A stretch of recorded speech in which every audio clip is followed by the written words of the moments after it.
ማዳን በማይችሉ በሰው ልጆችና በአለቆች ወይም በመላእክት አትታመኑ።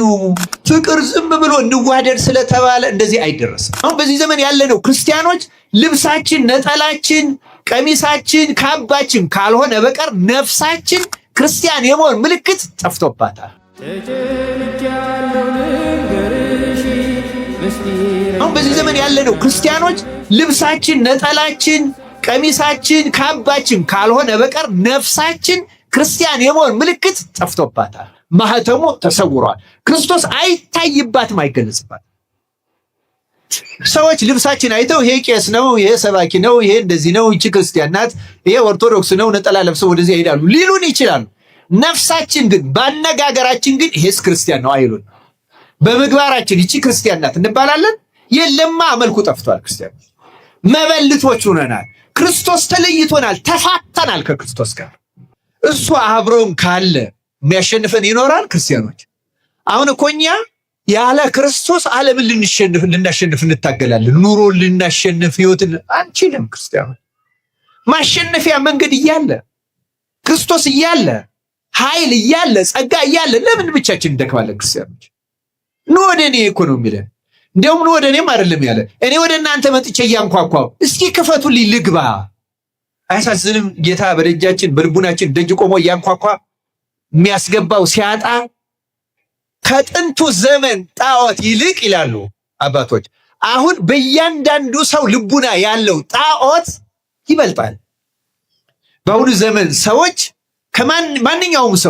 ማንኛውም ሰው በትንሹ ራሱን ያመልካል፣ ራሱን ይሰማል፣ የራሱን ፈቃድ ይከተላል። ለምሳሌ ወታደር የሚከተለው አለቃውን ነው ወይስ የራሱን ፍላጎት ነው? አለቃውን ካልተከተለ ወታደር ሆኖ መኖር ይችላል? አይችልም። አማኝም የሚያምነውን ካልተከተለ አማኝ ነው ማለት አይቻልም። ስለዚህ ራሱን ከተከተለ፣ ራሱን ከሰማ፣ የራሱን ፍላጎት ብቻ ካዳመጠ በማንኛውም ቦታና ሁኔታ ራሱን ያመልካል። የራሱን ሐሳብ የተሻለ እንደሆነ የሚያስብ ምሁር ሐሳቡን ያመልካል። መልኩን የሚያመልክ ሰው አለ፣ መልኳን የምታመልክ አለች። ስልጣኑን የሚያመልክ አለ፣ ዕውቀቱን የሚያመልክ አለ። በአሁኑ ዘመን እንዲያውም በእኛ በኢትዮጵያውያን ዘሩን፣ ጎሳውን፣ ቋንቋውን የሚያመልክ ሁሉ አለ። እንዲያውም የአሁኑ ጣዖት ረቂቅ ጣዖት ነው። ክርስቲያኖች ስለዚህ ተመልከቱ፣ ምንም ያህል ቤተ እግዚአብሔር ብንመጣ፣ ምንም ያህል ብንጾም፣ ምንም ያህል ብንጸልይ፣ ምንም ያህል ብናስቀድስ በልቡናችን ከሌላው ሰው በላይ ከማንም በላይ የምንሰማው የምንከተለው የምናደላለት ካለ እርሱ ያ የኛ ጣዖታችን ነው። እግዚአብሔር እንዲህ ያለውን ረቂቅ ጣዖት ከልቡናችን ነቅሎ ይጣልልን። ይሄ ነው። ይሄ ከጠፋባት ይሄን የማትፈልግ ሴት ማናት ማለት ልቡናው እግዚአብሔር በአንድ ልብ ሆኖ ከማምለክ የተከለከለ ኢጎውን፣ ይሄ ፍላጎቱን፣ እኔ የሚለውን ራስን ማምለክ ተከትሎ የሚሄድ ሰው ካለ ይህንን ነቅሎ ጥሎ በህሊናው ክርስቶስ እስኪሳል ትሁት እስኪሆን ከሌሎች ሰዎች እንዳንዱ አድርጎ ራሱ ቆጥሮ ከማህበር ከተነሳ ኃጥአን ከማህበረ መላእክት እስኪደመር ድረስ እግዚአብሔርን ማምለክ ከልቡ ነው የማይፈልግ ማን ነው? ክርስቲያኖች አሁን እኛ የጠፋብን ይሄ ነው። አንዱ ኢታምልክ ላይ መስለን ይችላል። ብዙ ሰው የሚያሳስበው እንዲያውም የወደቀበት የተሳሳተበት ላይ መስለው ይችላል። በዚህ ዘመን እንዳለው ራስን ማምለክ በየትኛውም ዘመን ኖሮ አያውቅ። ከዚህ ራስን የማምለክ በሽታ አምላካችን እግዚአብሔር በቸርነቱ ይፈወሰ። ይሄ ከትእዛዛት አንጻር ስናየው ከአስሩ አንዱ የጠፋባት የሚለው ኢታምልክ፣ ሌላ አምላክ አታምልክ የሚለው ይሄ የጠፋበት መፈልግ አለበት። ሌላ አምላክ ማምለኩን በወግ ምን ማለት ማምለክ ማለት ሂዶ ቆሞ ለዚህ አመልካለሁ እያሉ እየሰገዱ መዋል ማለት አይደለም። ክርስቲያኖች ለምሳሌ አንድ ሰው የሚመካ ቢኖር በማን ይመካ ነው የተባለው? በእናቱ የሚመካ በአባቱ የሚመካ ወይም በልጇ የምትመካ እናት በልጁ የሚመካባት ካለ በእግዚአብሔር መመካቱን አቁሟል። ጣዖት እያመለከ ነው። ክርስቲያኖች ቀላል እንዳይመስላችሁ። ልጄ ይኑርልኝ እንጂ አባቴ ይኑርልኝ እንጂ እህቴ ትኑርልኝ እንጂ ወንድሜ ይኑርልኝ እንጂ የሚል ካለ ከእርሱ ይልቅ በእግዚአብሔር ከመመካት ከመደገፍ ይልቅ በማን ተደግፏል? በወገኑ ተደግፏል። ይኸው ረቂቅ ጣዖት ነው የሚባለው ቀላል እንዳይመስላችሁ። እድሜ ለከሌ እንላለን። እገሌ ነገ እግዚአብሔር ብድግ ማድረግ ይችላል አይችልም? ይችላል። ከፈለገ ምንም በካበከት መስበር ይችላል። እንዲያውም እንዳናስቀስፋቸው እንጠንቀቅ። ክርስቲያኖች አንመካባቸው። መልካም ሰዎች ሊሆኑልን ይችላሉ። ችግራችንን ሊያስወግዱልን ይችላሉ። ግን ይገርማቸዋል። በልጆቻችሁም ችግራችሁን የሚያስወግደው እግዚአብሔር ነው። በወላጆቻችሁም ችግራችሁን የሚያስወግደው እግዚአብሔር ነው። በወንድሞቻችሁ በእህቶቻችሁም የሚረዳችሁ ማን ነው? እግዚአብሔር። የእግዚአብሔር ፈቃድ ይሁን። እግዚአብሔር የፈቀደ ይሁን። እግዚአብሔር ያለ እግዚአብሔር ፈቃድ እነዚያ ሰዎች እናንተን አይረዱም። ልቀራችሁ መመካት ልቡናችን ማሳረፍ ያለብን በእግዚአብሔር ብቻ። ክርስቲያን በማንም ላይ መመካት የለብን። በማንም ላይ ተስፋ ማድረግ የለብን። በፍጥረት ላይ ተስፋ የሚያደርግ የሚተማመን ሰው ቢኖር እሱ የተረገመ ነው የሚለው ዳዊት። እንዲያው ማዳን በማይችሉ በሰው ልጆችና በአለቆች ወይም በመላእክት አትታመኑ፣ አትመኩባቸው፣ ተስፋችሁን አታሳርፉባቸው ይላል። ተስፋችንን፣ ልባችንን፣ እምነታችንን በእግዚአብሔር ላይ ብቻ ለማድረግ እሱ በቸርነቱ ይርዳ። በአሁኑ ዘመን የጠፋብን ይሄ ነው። ክርስቲያኖች ልንገራችሁ፣ በአሁኑ ዘመን ብዙ ሰዎች በብሔራቸው ፓርቲ ይታመናሉ፣ ይመካሉ። በሀገር ልጆቻቸው ይታመናሉ። እውነት ለመናገር በአሁኑ ዘመን ያለነው በተለይ የኢትዮጵያ ኦርቶዶክስ ቤተክርስቲያን ምዕመናን ምንም በዚህ የማይታሙ ንጹሐን ክርስቲያኖች ቢኖሩም እግዚአብሔር የሚያውቃቸው ብዙዎች ይኖራሉ። ብዙዎቻችን ግን በዚህ በሽታ የተለከፍን ነን። በእግዚአብሔር መታመን በጣም መሰረታዊ ነው። ክርስቲያኖች ለምሳሌ ጸልየን የማንሰማው በእግዚአብሔር ስለማንታመን ነው። ክርስቲያኖች እውነት ለመናገር በእግዚአብሔር ሙሉ ልብ አንታመንም። እስኪ በሙሉ ልብ እንታመንና እስኪ እንፈትነው። እግዚአብሔር እኮ እንዲያውም አንድ ቦታ ላይ ስለ አስራት በኩራት ሲናገር እስኪ ፈትኑኝ ይላል። እግዚአብሔር ይላል እስኪ ፈትኑኝ። ምን አድርጉኝ አለ? ፈትኑኝ። እስኪ ፈትኑኝ። ታመኑና እናንተ በእኔ አምናችሁ ሕግ ስርዓት ፈጽማችሁ እዩኝ። የሰማይን መስኮት ባልከፍት የምድርንም በረከት ባልሰጣችሁ እስኪ ፈትኑኝ። በእኔ ታመኑ። እስኪ ራሳችሁን እንደምታኖሩት ገንዘባችሁ እንደሚያኖራችሁ ገንዘባችሁ ጤና እንደሚሰጣችሁ እየታመናችሁ የእግዚአብሔርን በረከት ለምን ታጣላ? እስኪ ፈትኑኝ አለ እግዚአብሔር እንደ ሰው። እግዚአብሔር አምላክ ማስተዋሉ ለሁላችን ያድለው።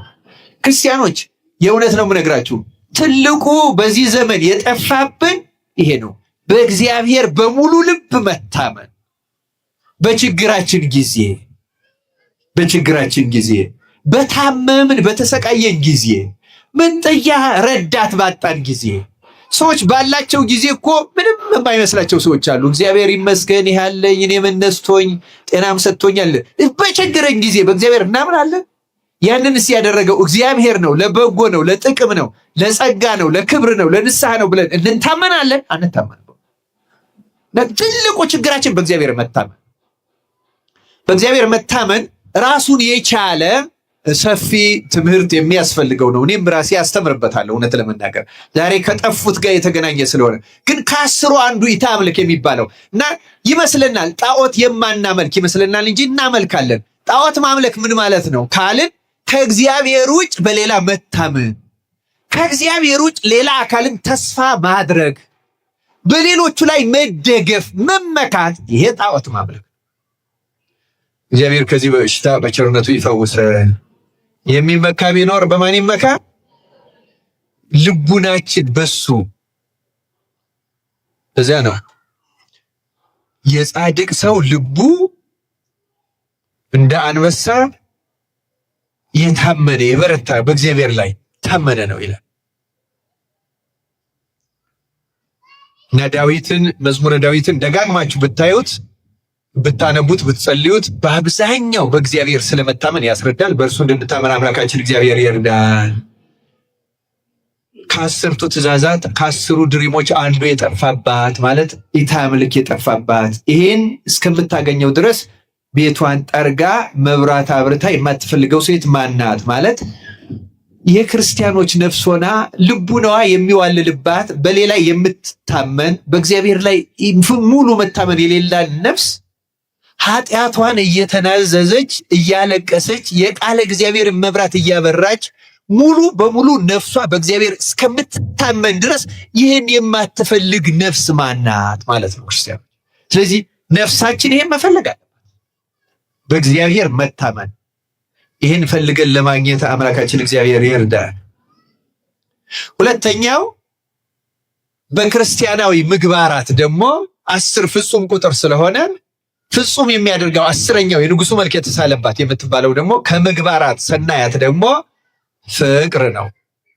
በመጽሐፍ እንደምታስታውሱት ቅዱስ ጳውሎስ እንዳለው ምን ከሌለኝ ከንቱ ነኝ ነው ያለው። እምነቴ ለምሳሌ ፍጹም ሆኖ ተራራ እስከማፈልስ ድረስ እምነት ቢኖረኝ አይደለም እንዴ?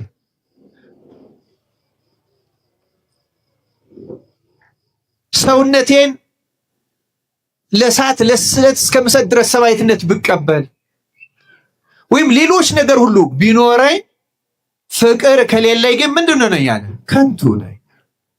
ሰው አሁን ጾም ልንጾም እንችላለን፣ እንደዚህ ጉባኤ ልንመጣ ስግደት ልንሰግድ፣ ፍቅር ከሌለ ግን እነዚህ ሁሉ አይረቡም። ለምን? እግዚአብሔር ምንድነው ነው የተባለ? እግዚአብሔር ምንድነው? ፍቅር ነው አይደለም እንዴ? የንጉሱ ማህተም ማለት ፍቅር ነው። የክርስቶስ ማህተም ማለት ፍቅር ነው። ፍቅር የሌለው ማለት የክርስቶስ የእግዚአብሔር የንጉሱ ማህተም የጠፋበት ያቺ ጌጥ የጠፋችበት ማለት ነው ክርስቲያን። ይሄን በደንብ መፈለግ አስፈላጊ ክርስቲያን። እግዚአብሔር ፍቅር ነው በእውነቱ። ቅዱስ ዮሐንስም በመልእክቱ ደጋግሞ እንደተናገረው በወንጌሉም ደጋግሞ እንደጻፈልን የምታየውን ወንድምህን ያልወደድክ የማታየውን እግዚአብሔር እንዴት ልትወደው ትችላለህ ይላል። አይደለም እንዴ? ወንድምህን የሚጠላ በጣም ተደጋግሞ ነው የተጻፈው ክርስቲያኖች። አሁን ወንድም ማንን ነው የምንጠላው ብላችሁ ልናስብ እንችላለን። ግን ይገርማቸዋል አለ ሳይታወቀን የሆነ ቀን ስናየው ፊታችን የምናዞርባት የሆነ ቀን ደስ የማያሰኘን አካል አለ ክርስቲያኖች። ከዚህ በሽታ አምላካችን እግዚአብሔር ይፈውሰን። ያለ ፍቅር ጾምም አይሰራም፣ ጸሎትም አይሰራም፣ ምንም ነገር አይሰራም ክርስቲያኖች። ሁሉ ነገር የሚሰራው በፍቅር። ክርስትና ትርጉም ያለው ፍቅር ሲኖረው ክርስቲያኖች። ፍቅር በጣም መሰረታዊ ነው። ፍቅር እንዲኖረን መስራት ግን ፍቅር እንዴት ነው የሚኖረን ክርስቲያኖች? ይህም እንዳልኳችሁ ረጅም ጊዜ የሚወስድ ነው። አሁን ሰዎች እዚህ ቁጭ ብለን ስንማር እንደው ከዚህ በኋላ ይሄን አርማለሁ፣ እንደዚህ አደርጋለሁ፣ ያስቀየምኳቸውን ይቅርታ ጠይቃለሁ፣ የበደሉኝን ደግሞ ይቅር እላለሁ እንልና ፍቅር እንዲኖረን የምንችለው ልንጥር እንችላለን። ግን መንገድ አለው፣ ሂደት አለው። ፍቅር የእግዚአብሔር ጸጋ ነው ክርስቲያኖች። እነ ፍቅር እነ ትህትና ይኑረን ብለን አንዴ የሚኖሩ ነገሮች አይደሉም፣ ሂደት አላቸው። ምክንያቱም ልቡናችን ብንለው እሺ አይልም። ልቡናችን ፍቅርና ትህትና የሚኖረው የሚያልፍበት መንገድ። ለምሳሌ የመጀመሪያው ልንገራችሁ፣ ፍቅርን የሚፈልገው ሰው ካለ ጌታ የተናገረው አለ። ሊከተለኝ የሚወድ ቢኖር አለ ማርቆስ ወንጌል ምዕራፍ 8 ላይ ምን ያደርግ ነው ያለ? መጀመሪያ ራሱን ይካድ መስቀሉንም ተሸክሞ ይከተለኝ ነው ያለ። አሁን እንደዚህ አይነት ፍቅር የፍጹምነት ማዕረግ የሚገኝ ነው። በጣም ትልቅ ጸጋ ነው። ያለሱም ክርስትና አይሰራም። ግን እዛ ለመድረስ ደግሞ መንገድ አለው። የመጀመሪያው ራስን መካድ ነው። ራስን መካድ ማለት ምን ማለት ነው ካል ሩቅ አትሂዱ። መቼስ ራስን መካድ ከሚለው ከቅርብ ከቤተሰባችሁ፣ ለምሳሌ ከልብስ ከኔ ሌላው ይቅደም፣ ወንድማማች ከሆንኩ ወንድሜ ይቅደም፣ እህቴ ትቅደም፣ ባልና ሚስቴ ትቅደም፣ ባሌ ይቅደም። በማንኛውም ነገር ሌላን ሰው ማስቀደም ቀላል ነገር። መኪና የምንነዳ ሰዎች በምንነዳበት ጊዜ ሌላው ሰው ይቅደም እንላለን። ምንም አሁን ያኮ ዋጋ አይጠይቀንም አይደለም እንዴ? የሆነች ጊዜ ብቻ ነው። ቀላል ሊመስለን ይችላል። ግን ሌሎቹን ማስቀደም፣ ለሌሎቹ ቦታ መስጠት በህይወት ውስጥ እስኪ እኔ ልቆይ፣ በጣም ሩቅ አንሄድ፣ እዚህ ቅርብ ማድረግ እንችላለን። አስቀድሳችሁ ሲያልቅ ጸበል ስትጠጡ እንጋፋለን አንጋፋም? እኛ ማንጋፋበት ቦታ እንዲያውም የለም። ማንጋፋበት ቦታ የለም።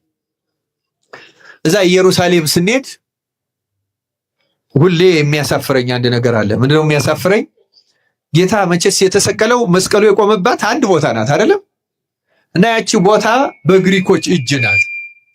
በግሪኮች እጅ ስለሆነች ዓለም በሙሉ ከመላው ዓለም የሚመጣው ያችን ቦታ ለመሳለም ይመጣል። ጎልጎታ መቃብሩንና ያችን ቦታ ብዙዎቹንም ይሳለማል። እዛም ማሄድ የለም። ስለዚህ ወረፋው ብዙ ነው። በተለይ አሁን በዚህ በትንሣኤ ወቅት ስንሄድ እና ምንድነው የሚደረገው? ለአንድ ሰው ምናልባት ያችን ስሞ ለመነሳት 1 ሰከንድ ወይ 2 ሰከንድ ነው ጊዜ የሚያስፈልገው በዚህ በበዓላት ወቅት ማለት ነው። ምክንያቱም ዓለም ተሰልፎ እየጠበቀ ነው።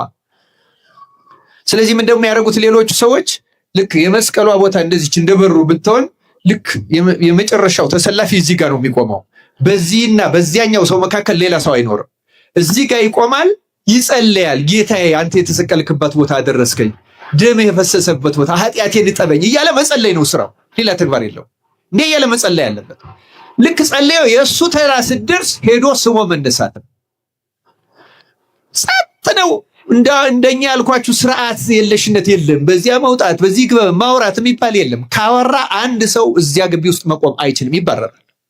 ምክንያቱም ድህነት የምንፈልግበት ቦታ ነው። ቤተ እግዚአብሔር ነው አይደለም? እንደዚህ ጸጥ ነው። የማንንም ወዲያ ወዲህ መገላመጥ የለም፣ መዞር የመተ ቀስ ብሎ እግርን ራሱ እንዲህ ኮት ያሰምቶ መራመድ ቤተክርስቲያን ውስጥ ነውር ክልክል እኮ ነው። አሁን ከተሜነት ያመጣው በሽታ ነው እንጂ ቀስ ተብሎ ነው የሚራመድ። ምክንያቱም ይሄ የእግዚአብሔር ቤት ነው፣ የመላእክት ቤት ነው። ክርስቲያኑ መላእክት ባናያቸው አሉ። በእውነት እናማረራቸዋለን። ለእኛ ሊጠብቁ ተገኝተው ለእኛ ሊያማልዱ ተገኝተው ግን እናማረራቸዋለን። ስርዓት የለን። እግዚአብሔር አይምሯችንን ስርዓት ያስገባል። ታዲያ የኛ ተራ ሆኖ የኛ ስንሰለፍ በጣም እግዚአብሔር አይጣለው። በእውነቱ አንድ ሰው 4 ሰው አንድ ጊዜ አንገቱን ይሰዳል እና ግሪኩ እየመጣ እየተናደደ እየወረወረ የኛን ሰው ሲጥለው ብስጭት ይላሉ። ክብር የላችሁም እያሉ አትሻሙ። ክርስቲያኖች ራስን መካድ ነው እየነገርኳቸዋል አይደለም? ጽድቅ ማለት ተሻምቶ ማግኘት አይደለም። ለሌላው ስትሉ እግዚአብሔር ረቂቅ ጸጋ ለእናንተ ይሰጣቸዋል። ክርስቲያን አንስገብገብ። ጸሎትም ላይ ጸበልም ላይ እምነትም ላይ እንዲሁ የድህነት መንፈሱ ተቆራኝቶን የትም ቦታ መሻማት ግግግግ ሩጫ እንደው እግዚአብሔር ይፈውሰን። በእውነቱ እንዲሁ ነው ክርስትና የለም። ክርስቲያኖች መረጋጋት፣ ማስተዋል፣ ለሌላ ሰው ቅድሚያ መስጠት። ክርስቶስ እኮ በሰልፍ አይደለም በልቡና ነው የሚያገኘኝ። ገብቷቸዋል አይደለም? ለሌላው ሰው እኔ እንዲያውም የባስኩ ነኝ እስኪ እኔ ልቆይ ስትሉ ትህትናችሁን አይቶ እግዚአብሔር ጸጋ ለእናንተ ይሰጣል። ክርስቲያኖች አንስገብገብ። ራስን መካር ከዚህ ነው የሚጀምረው። ክርስቲያኖች ሌላውን ሰው ማስቀደም፣ ማስተዋል፣ መረጋጋት። መድኃኔዓለም ይህ ጸጋ ለሁላችን ያደለ። አትቸኩሉ። ጸበል ቦታ ስትሄዱ፣ ገዳም ስትሄዱ ተጠንቀቃችሁ ተረገጡ። እግዚአብሔርን ፍሩት፣ አክብሩት። እኔ ድቅለም ቢላችሁ ቅደም በሉት። አትጨነቁ። ለዚህ ሳይደርሰን ቢቀርስ እንዴ ጸበሉ አይደርሳችሁም ማለት እግዚአብሔር አይደርሳችሁም ማለት ነው? ሞኞች። እንዲያውም የማይደርስ ከሆነ እኔ ይቅርብኝ እናንተ ቅደሙ ነው የሚባለው። ልንገራችሁ፣ እድል ለምን ይቅርብ? ለእናንተ በሽተኛ ይኖር ይሆናል፣ ሌላ ሰው ይኖር ይሆናል። እስኪ እኔ ልግዘግ። እስኪ እዚያ በኋላ እግዚአብሔር አይሰጣችሁ እንደሆነ እዩት። በብልጠት የእግዚአብሔርን ጸጋ ማግኘት ይቻላል? አይቻልም። ክርስቲያኑ መረጋጋት፣ ማስተዋል። ራሱን ያልካደ ሰው ምንም አይነት እንኳን ወደ ፍቅር ሊደርስ አሁን ከ10ኛው አንዷ ፍቅር ናት የሚለውን ነው እየነገርኳቸው። እንኳን ፍቅር ጋር ሊደርስ ምንም ጋር አይደርስም። ክርስቲያኖች እና ራስን መካድ፣ ራስን መግዛት፣ ማስተዋል፣ ማረጋጋት የነገሮች ሁሉ መጀመሪያው ይሄ ነው። ክርስቲያኖች ራስን መካድ እያደገ ሲሄድ፣ ቀስ እያለ ሲሄድ የራስን ፍላጎት መቀነስ ይመጣል። ለምሳሌ ብዙ ልብስ ያለው የራሱን በዛ ያወጣ ይሰጣል። ብዙ ልብስም አይገዛም፣ ብዙ ምግብም አይበላም። በተለይ አሁን ጸሎት ለማድረግ አንዱ ቅድመ ሁኔታ አሳንሶ መብላት ነው። ሆዱ እስኪሞላ የበላ ሰው መጸለይ አይችልም። ሊያነብ ይችላል፣ መጸለይ ግን አይችልም። ማንበብና መጸለይ የተለያየ ነው። ክርስቲያኖች ትንሽ ልብ ራስን መካድ ማለት የራስን ፍላጎቶች እየቀነሱ መሄድ ማለት ነው። ፍላጎታችን እየቀነስ ነው ስንሄድ ጾማችን ራሱ እየተስተካከለ። የእውነቴን ነው የምነግራችሁ። ለምሳሌ በቀን 2 ጊዜ ልንበላ እንችላለን። አሁን 2 ጊዜ መብላቱ ምንም ችግር የለው፣ ግን ስትበሉ መጥናችሁ ብሉ። ረሃባችሁን የሚያስወግድ ታዩታላችሁ። ጸሎታችሁ ከንባ ጋር ይሆንላችኋል። መጥናችሁ የምትበሉ ከሆነ እንጂ ውሎ እስከ 11 ሰዓት ሙሉ እስኪጠግብ ከበላ ምንም ትርጉም የለውም። ጾም አይደለም ልንገራችሁ። የምግብ ሰዓቱ ማስተላለፍ፣ መጥኖ መብላት፣ መጥኖ እንቅልፋችሁ ራሱ ሰላማዊ ይሆናል። መጥናችሁ የምትበሉ ከሆነ አትቃዡም። በነገራችን ላይ ዛሬም አላስተምርም እንጂ የምናያቸውን ህልሞች ከምግብ የተነሳ የሚሆኑ አሉ፣ ከምግብ ውጭ ከኃጢአታችን የተነሳ የሚሆኑ አሉ። ለምሳሌ ይሄ እሳት የሆነ ነገር አደጋ፣ ተኩስ ምናምን የሚያይ ሰው ከምግብ ሲሆን በጣም ያበዛ ነገር በጣም በብዛት የተመገበው ነገር ያለውን ያመለክታል። ግን በአብዛኛው ትዕቢት፣ በውስጡ ትዕቢት ያለበት ሰው እንደዚህ አይነት ነገር ነው የሚያሳየው። ስስት ያለበት ደግሞ የምግብ የውሃ የምናምን የመጎምጀት እዛ ደግሞ የሰፈር ጠንቋይ የማይጠፋ ባህር ገባው ከተማ ልትገቢ ነው የሚል ደግሞ አንዳንድ የሚያሞኝ የማይጠፋ በእውነቱ እንደዚህ ነው። ሲሳይሽ ሊመጣ ነው፣ ሲሳይ ሊመጣ ነው። ያ ሁሉ የፍላጎት ነው። ስለምንፈልገው የእጥረት አይምሮ የችግር የማስወገድ ስላለብን ያንን ነው በአብዛኛው የምናየው። ክርስቲያኖች ግን ፍላጎታችሁን ገታችሁት፣ ምግባችሁን ቀንሳችሁ በእግዚአብሔር ቅድም መታመን ብለን ታመናችሁ ምትተኙ ከሆነ የእውነቴን ነው የምነግራችሁ፣ የተረጋጋ እንቅልፋችሁ ራሱ ሰላማዊ ነው። በሰላም ትነሳላችሁ፣ ጤነኞች ነው የምትሆኑ። እግዚአብሔር ሰላሙን ያድለን።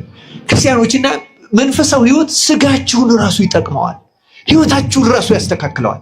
ራስን መካድ ማለት ነው። ስትመጥኑት ሰላም እያገኛችሁ ነው የምትመጡ። ያ እግዚአብሔር የሚሰጠውን ሰላም እያገኘን ነው እንመጣለን፣ እየተስተካከለ። ለጸሎት ራሱ ጧት አይከብደንም፣ ለቅዳሴ አይከብዳችሁም።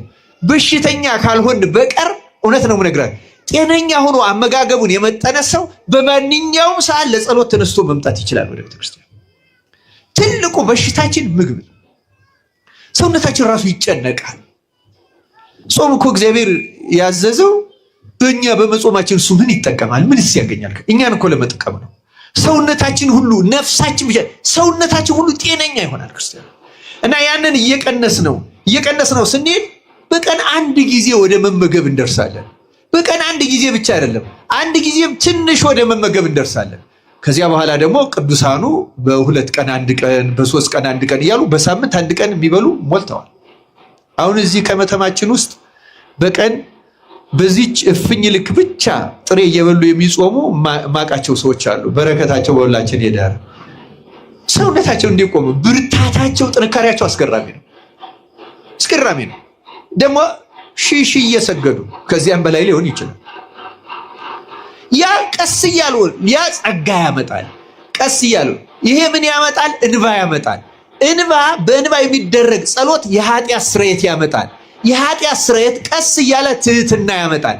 ከትህትና በኋላ ፍቅር ትመጣለች። አያችሁ፣ ስለ ፍቅር ነው እየነገርኳችሁ ያለ አይደለም።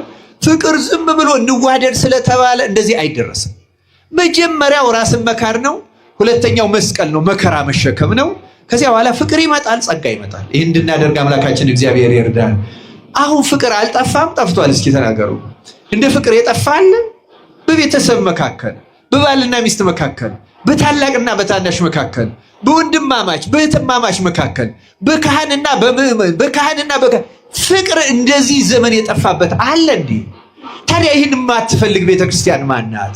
ይህን የማትፈልግ ነፍስ ማናት? ይህን መፈለግ አለብን ክርስቲያኖች። እንዴት አድርገን ቆሻሻውን ጠርገን። ቆሻሻው ምንድነው? ጥጋብ።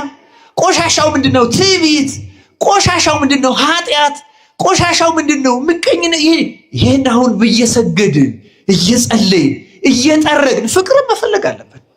ሰውነታችንን መግታት አለብን። ራሳችን መካድ አለብን። ሰውነታችን ራሳችን ወደ መግዛት መምራት አለብን። ይህን የማትፈልግ ነፍስ ለድህነት አትበቃም። ክርስቲያኖች ነፍስ ይህን መፈለግ አለባት። አምላካችን እግዚአብሔር ይህን የጠፋው ፍቅር ገንዘብ እንድናገኘው ይርዳ።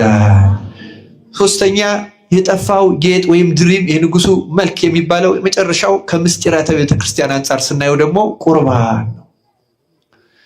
ምንም ብናደርግ መጨረሻችን ምግባራችን መታተም ያለበት፣ ተጋድሏችን በምንድን ነው መታተም ያለበት? ማህተሙ ማን ነው? ክርስቶስ ስጋና ደም አይደለም እንዴ?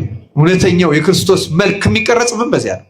ስጋውን ስንበላ ደሙ እኔ አለ ጌታ ደጅ ቁሜ ካኳለሁ፣ ቢከፍትልኝ ቢኖር ወደ እርሱ ምን ያደርጋለሁ? ገባለሁ፣ ከእርሱ ጋር እራት እበላለሁ፣ እርሱም ከኔ ጋር ይሆነ። አሁን እኮ ጌታ እያንኳኳ ነው።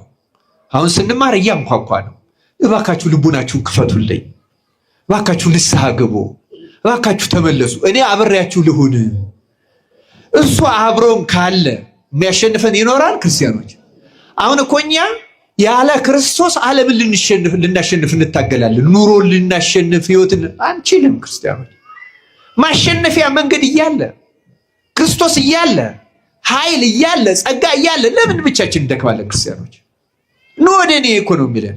እንዲያውም ኑ ወደ እኔም አይደለም ያለ፣ እኔ ወደ እናንተ መጥቼ እያንኳኳሁ እስኪ ክፈቱልኝ ልግባ።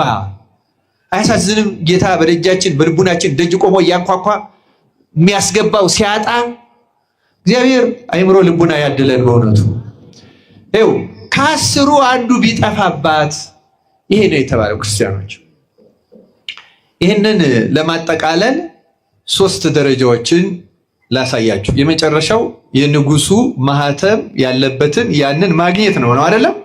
እሱ እግዚአብሔርን መምሰል ይባላል። እና የክርስትና ህይወት የመጨረሻው ግቡ ይህንን ማግኘት ነው። ምንን ማግኘት? የክርስቶስን መልክ በእኛ ነፍስ ላይ ማግኘት። ታትሞ በእኛ ነፍስ ላይ አንድ ሰው ክርስቶስ ከታተመበት ደግ ነው የሚሆነው፣ ሩህሩህ ነው የሚሆነው። ማንንም ሰው አይንቅም፣ ማንንም ሰው አይቀየምም። መልኩ የክርስቶስ ይሄ ነው። ክርስቶስ በምድር ላይ መጥቶ ያስቀየመው ሰው አለው? የተቀጠቀጠ ሸምበቆ አልሰበረም ነው አይደለም የሚለው ወንጌሉ? ነው አይደለም? አንዲት ጥፋት አላጠፋም። በማንም ላይ ክፉ ቃል አልተናገረም። በጣም ተስፋ የቆረጡትን የመጨረሻ ሰው የተጸየፋቸውን ረድቷቸዋል። አንድንም ሰው ተጸይፎ አያውቅም ክርስቶስ። አንድንም ሰው የፈለገ አይነት ኃጢአት ቢሰራ፣ የፈለገ አይነት ወንጀል ቢኖርበት፣ የፈለገ አይነት ድካም ውስጥ ሱስ ውስጥ ቢገኝ ያንንም ሰው ክርስቶስ ተጸይፎት አያውቅም። ዛሬም አይጸየፈው፣ መቼም አይጸየፈው። ማንኛችንም አይጸየፈን። ክርስቲያኖች የፈለገ አይነት አትፍሩ። ክርስቶስ ይወደናል፣ ይፈልገናል። ክርስቲያኖች እሱ የማይወደው እሱ የማይፈልገው ማንም የለም። ክርስቶስ በእኛ በአንድ ነገር ያዝናል። ሌላው ቀርቶ ቅዱሳን አባቶች እንደሚሉት በሰራነው ኃጢአት ወይም ኃጢአት በመስራታችን እንኳን አያዝንም፣ አይበሳጭም። በአንድ ነገር ግን ያዝናል። ንስሐ ባለመግባታችን ብቻ ያዝናል። ክርስቲያኖች ምን ባለማድረጋችን ነው የሚያዝነው? ባለመመለሳችን፣ ንስሐ ባለመግባት እንጂ ኃጢአት በመስራታችን። ኃጢአት ስሩ ደስ ይለዋል ማለት እኮ አይደለም። ግን ለምን ኃጢአት ሰራህ ብሎ አይበሳጭብንም። ለምን ንስሐ አልገባህም ብሎ ግን ያዝንብሃል። ክርስቲያን ለምን ወደ እኔ አልመጣህም? ለምን ኃጢአት ቆሻሻህን ለምን አላረገፍክም? እኔ እኮ ይቅር እልሃለሁ እኮ ነው ያለው እኮ። ኑ እናንተ ሸክም የከበዳችሁ አይደለም ያለው? ነው አይደለም ያለው? ኑ እኮ ነው ላቅልልላችሁ እኮ ነው ያለው። ክርስቶስ እኮ ኑ ልቅጣችሁ አይደለም ያለው? ኑ ዋጋ ላስከፍላችሁ እኮ አይደለም። ኑ ልማራችሁ፣ ኑ ኃጢአታችሁን ከላያችሁ ላይ ላንከባልል፣ ኑ ጸጋዬን ተመለሱ። ብቻ የሚያዝነው ንስሐ ባለመግባታችን ብቻ ነው ክርስቲያኖች። እና ክርስቲያናዊ ህይወት መጨረሻው የክርስቶስን መልክ በነፍስ ውስጥ ማሳል፣ የሱ መገለጫ መታያ ሆኖ መገኘት ነው። ግን እዚያ ደረጃ ለመድረስ 3 ደረጃዎች አሉት። ወንጌሉ ላይ እንደሰማችሁት መብራት ቤቷን ጠርጋ መብራት አብርታ የማትፈልገው ማናት ይባላል። እና 3ቱ የክርስትና የህይወት ደረጃዎች፣ የመጀመሪያው አንጽሖ የመንጻት ደረጃ ይባላል። የምን ደረጃ አልኳችሁ? መንጻት። መንጻት ማለት ንስሐ መግባት፣ ኃጢአትን ማራገፍ። አንደኛው ንስሐ መግባትን በሁለት ሐሳቦች እንድትይዙ ትፈልጋለሁ። አንደኛ ከዚህ በፊት ለፈጸምነው ኃጢአት ምን ማለት ነው? ይቅርታ ማግኘት። እየሰማችሁ ነው አይደለም? ሁለተኛውና ዋናው የንስሐ አካል ግን በእኛ ነፍስ ውስጥ የሰለጠነ የለመደ ኃጢአት አለ። ለምሳሌ አንድ ሰው ዝሙት የሚያስቸግረው ሰው ንስሐ እየገባ እንደገና ምን ማለት ነው? ይሄ ጾር ይባላል። ጾር ማለት ምን ማለት ነው?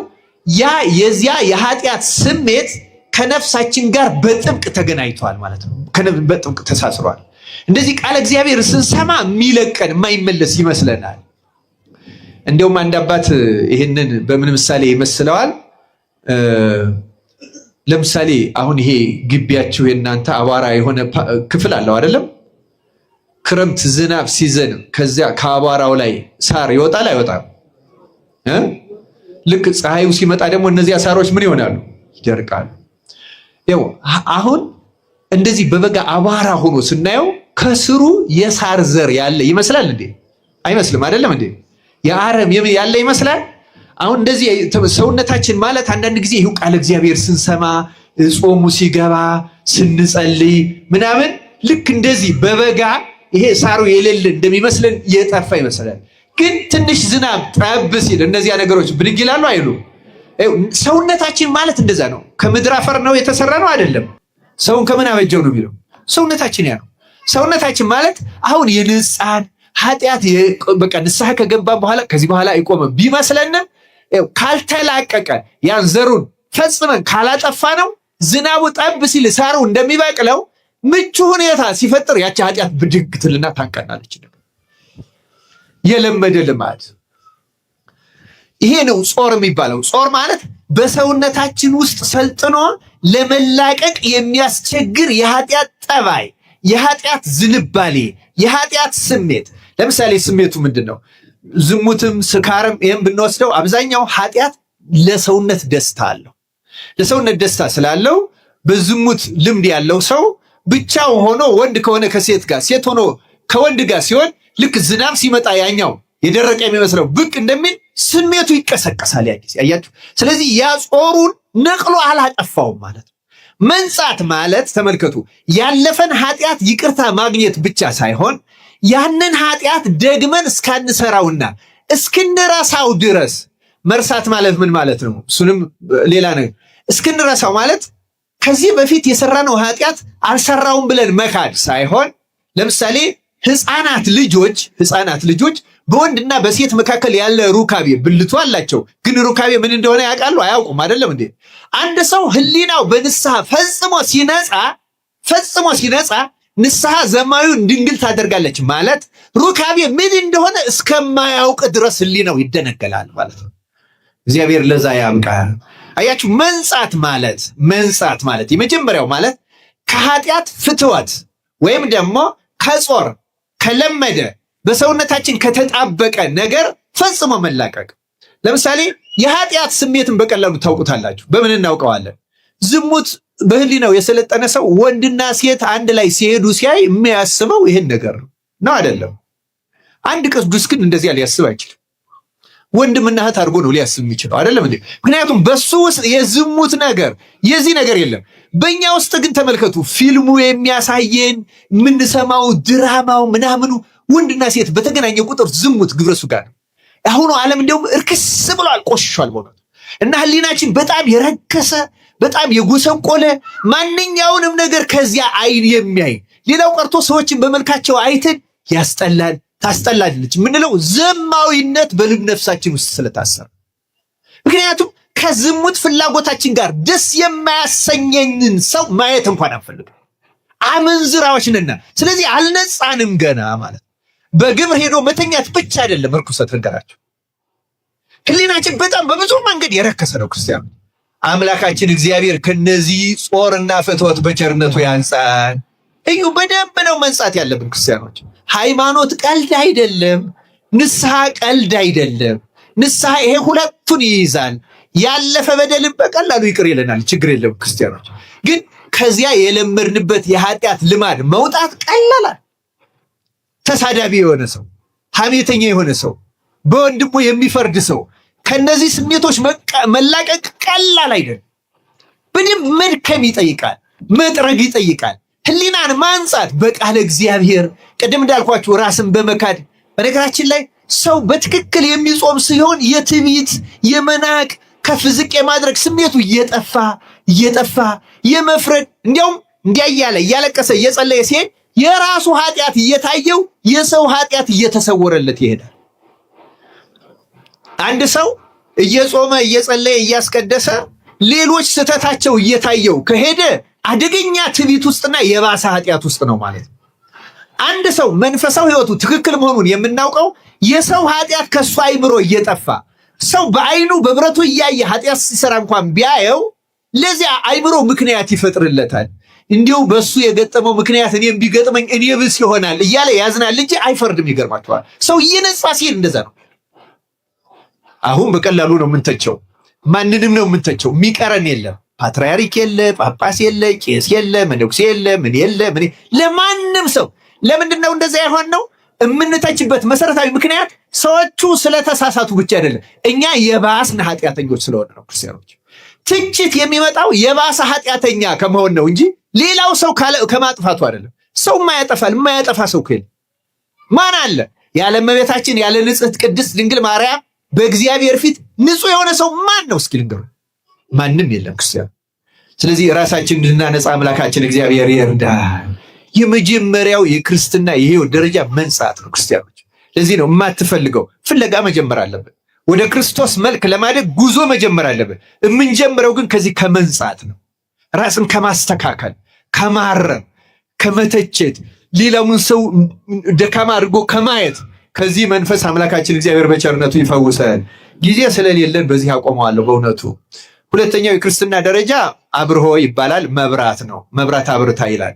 ሁለተኛው ማለት አንድ ሰው ከኃጢአቱ ሙሉ በሙሉ ሲነጻ እግዚአብሔር ንስሐውን ሲቀበልና ከፍትወቱ ሲላቀቅ የመንፈስ ቅዱስ ጸጋ በአይምሮ ያድርና አይምሮ በብርሃን ይሞላል። ምን አይነት ብርሃን? ክፉና በጎን፣ ጽድቅና ኃጢአትን፣ ጠቃሚና ጎጂን፣ ሩቅና ቅርብን፣ ሰይጣንና መላእክትን መለየት ይችላል። ሌላ ሰው አያሳስተው። ሳይነገረው ራሱ ማወቅ ይችላል። ይሄ በግዕዝ ቋንቋ ፈሊጥ ይባላል። ምን ይባላል አልኳችሁ? ፈሊጥ። በግዕዝ ፈለጠ ማለት ለየ ማለት ነው። ፈለጠ ፈሊጥ ማለት የመለየት ችሎታ ማለት ነው። ባነጋገር ባለማመድ ይሄ አቃቂር የሚናገረው ሁሉ ፈሊጠኛ ይባላል አይደለም። ፈሊጥ የሚባለው አሁን በዚህ ዘመን በትንቢተ ኢሳይያስ ላይ እንደተጻፈው ይሄ ዘመን ጨለማውን እንደ ብርሃን፣ ብርሃኑን እንደ ጨለማ አድርገን የምንወስድበት ጊዜ ነው። ጽድቁን እንደ ኃጢአት፣ ኃጢአቱን እንደ ጽድቅ ምክንያቱም መለየት አንችልም። አይነ በጨለማ የሚያይ ሰው ለምሳሌ ከመንገድ ጉብ ያለ ነገር ሲያይ አውሬ ይሆን ሽፍታ ይሆን ብሎ ይፈራል አይፈራም? ለምንድን ነው እንደዛ የሚፈራው? መለየት ስለማይችል አይደለም እንዴ? ፀሐይ ሲወጣ ግን ይለየዋል አይለየውም? አሁን እኛ ተመልከቱ፣ መለየት አንችልም። አጥርተን ማየት አንችልም። ጠቃሚና ጎጁ መለየት አንችልም። ብርሃን ማለት ይሄ ነው። ያልነጻ ሰው ወደዚህ ብርሃን አይደርስም። ያልነጻ ሰው ስንነጻ ብርሃን ይበራል። ተመልከቱ፣ ያ ብርሃን እንደዚህ እንደምናየው አይነት ብርሃን ማለት አይደለም። የአይምሮ ብርሃን ማለት ዕውቀት፣ መለየት፣ ፈሊጥ ይሰጠናል ማለት ነው። አሁን በእኛ ዘመን ብዙ ሰዎች የሚሳሳቱት አሳሳቸው ሁሉ ትክክል ነው ብለው የሚሄዱት ለምንድን ነው? መለየት ስለማይችሉ። ለምን መለየት አይችሉም? በጨለማ በኃጢአት ውስጥ ስለሚኖሩ። ከኃጢአት ከነጹስ ያ አምላካዊ ብርሃን ይመጣል፣ መለየት ይችላሉ። አሳሳች አጭበርባሪ ሊያታለላቸው አይችልም። አምላካችን እግዚአብሔር ለዛ ያደርሰን።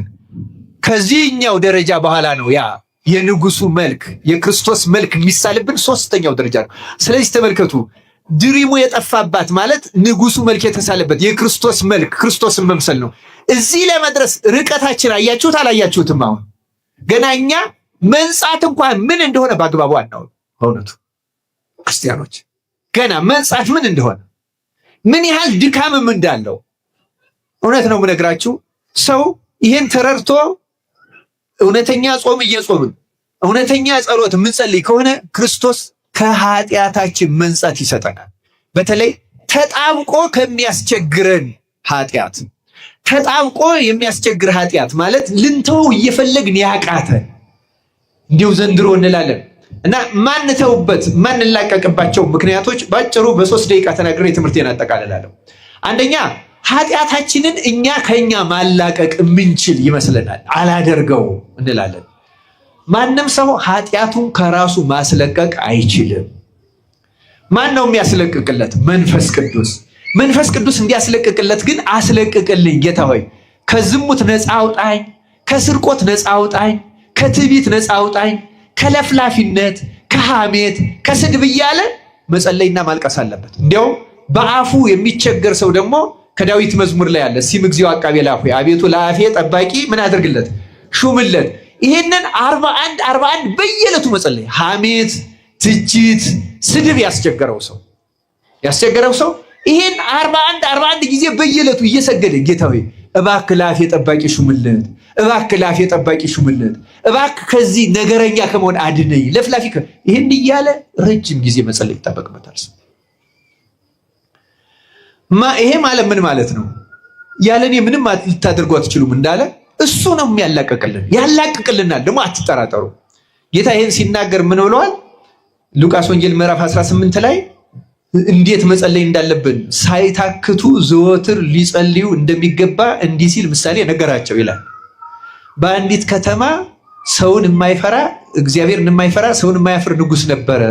በዚያችም ከተማ አንዲት መበለት ነበረች። ያቺ መበለትም ሁልጊዜ እየመጣች ከባላጋራዬ ፍረድልኝ እያለች ትጨቀጭቀው ነበረ።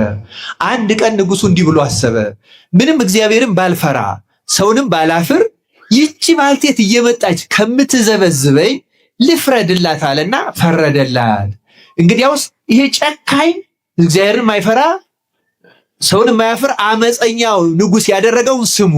ይህ አመፀኛ ንጉሥ ስለዘበዘበችው ለዚያች ባልቴት እንዲህ ከፈረደላት፣ የሰማዩ አባታችሁማ በምትጸልዩበትና በምትለምኑበት ጊዜ እንዴት አይሰማችሁም? እየሰማችሁ ነው ክርስቲያኖች? ታዲያ ይህን ሊቃውንት ሲተረጉሙት ምን አሉት? መበለት የተባለች የክርስቲያን ነፍስ ናት። መበለት ማለት ባሏ የተለያት ማለት ሴት ናት። ለምን የክርስቲያኖች ነፍስ መበለት ተባለች ሲሉ ባሏ እጮኛዋ ክርስቶስ ተለይቷታል። በኃጢአት ምክንያት ነፍሳችን መበለት ትባላለች። ክርስቶስ ተለይቷታል። የሰማችሁ ነው ክርስቲያኖች? ተለይቶናል። መልኩ ጠፍቷል፣ ከኛ ተወግዷል። አሁን በዚህ ዘመን ያለነው ክርስቲያኖች ልብሳችን፣ ነጠላችን፣ ቀሚሳችን፣ ካባችን ካልሆነ በቀር ነፍሳችን ክርስቲያን የመሆን ምልክት ጠፍቶባታል። ማህተሙ ተሰውሯል። ክርስቶስ አይታይባትም፣ አይገለጽባትም። ሰዎች ልብሳችን አይተው ይሄ ቄስ ነው፣ ይሄ ሰባኪ ነው፣ ይሄ እንደዚህ ነው፣ ይቺ ክርስቲያን ናት፣ ይሄ ኦርቶዶክስ ነው፣ ነጠላ ለብሰው ወደዚህ ይሄዳሉ ሊሉን ይችላሉ። ነፍሳችን ግን ባነጋገራችን ግን ይሄስ ክርስቲያን ነው አይሉን። በምግባራችን ይቺ ክርስቲያን ናት እንባላለን። የለማ መልኩ ጠፍቷል። ክርስቲያን መበልቶች ሆነናል። ክርስቶስ ተለይቶናል፣ ተፋተናል ከክርስቶስ ጋር። ከሱ ጋር ለመዋሃድ ያብቃል። ታዲያ ባላጋራዬ ፍረድልኝ ያለችው ምን ማለት ነው? ነፍስ ከክርስቶስ ከለያት ባላጋራ የሚባለው ኃጢአት ነው።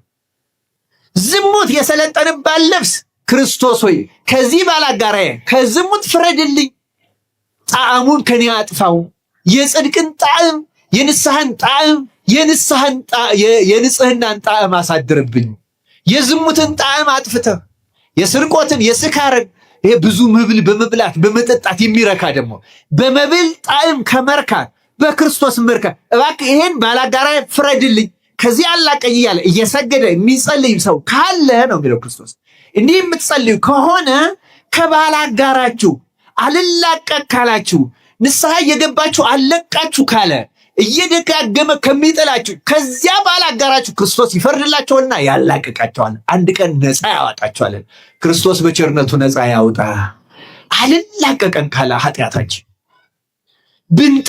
ብንጠላው ነገ እዚያው ወድቀን እንዲሁ እንላለን፣ እናለቅሳለን፣ እንመረራለን። ነገ እዛው እንጸልያለን፣ እንጸጸታለን፣ እናፍራለን። ነገ እዛው ባላጋራ ማለት ይሄ ነው። የማይለቅ እየመጣ ነፍሳችን የሚያጠምድ ምክንያት እየፈለገ እያታለለ እንደ ውሃ ሙላት እያሳሳቀ ነፍሳችን በኃጢአት የሚዘፍቅ ይሄ ባላጋራ ይባል። ከዚህ ባላጋራ ክርስቶስን ፍረድልኝ እኔ ልተወዋል። እኛ መተው አንችልም ክርስቲያኖች። ስለዚህ ክርስቶስ በቸርነቱ ፈርዶልን ከባላጋራችን ከኃጢአታችን ለመላቀቅና ነፃ ለመውጣት ያብቃል። ስለዚህ ስለ ኃጢአታችሁ አጥብቃችሁ አልቅሱ፣ ጸልዩ፣ ተስፋ አትቁረጡ። ከኃጢአት ሁሉ የሚከፋው ተስፋ መቁረጥ ነው። ክርስቲያኖች አሁን እኔ ይህን ኃጢአት ሰርቼ እንደዚህ አድርጌ ይሰማኝ ይሆን አትበሉ።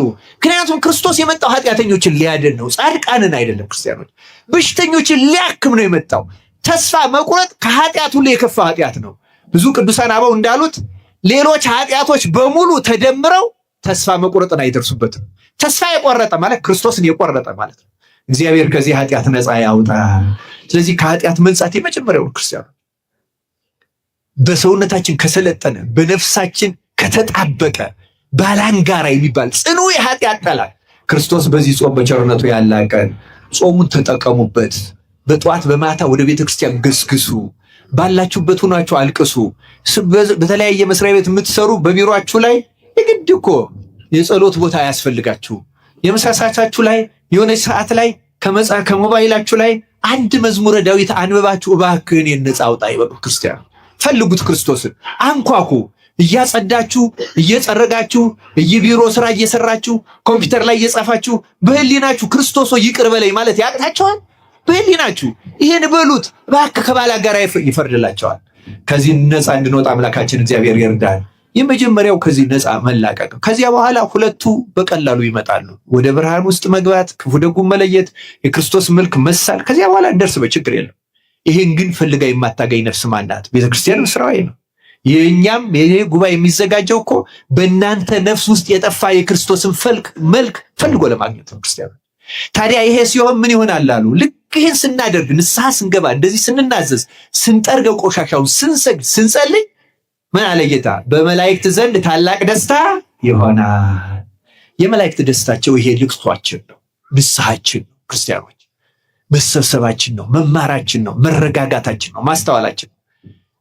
ተረጋግተን ጾመን፣ ጸልየን፣ አልቅሰን፣ በእንባ ወደ ክርስቶስ አንጋጠን፣ ከባላጋራችን ከኃጢአታችን ተላቀን፣ ክርስቶስ አድሮብን፣ የጠፋው መልክ በእኛ ላይ ተገኝቶ የሰማይ መላእክት ተደስተው በቅድመ መላእክት ከዘምር ለከ ብለን አብረን ለመዘመር ያብቃን። ይቆየን። ወስብሐት ለእግዚአብሔር።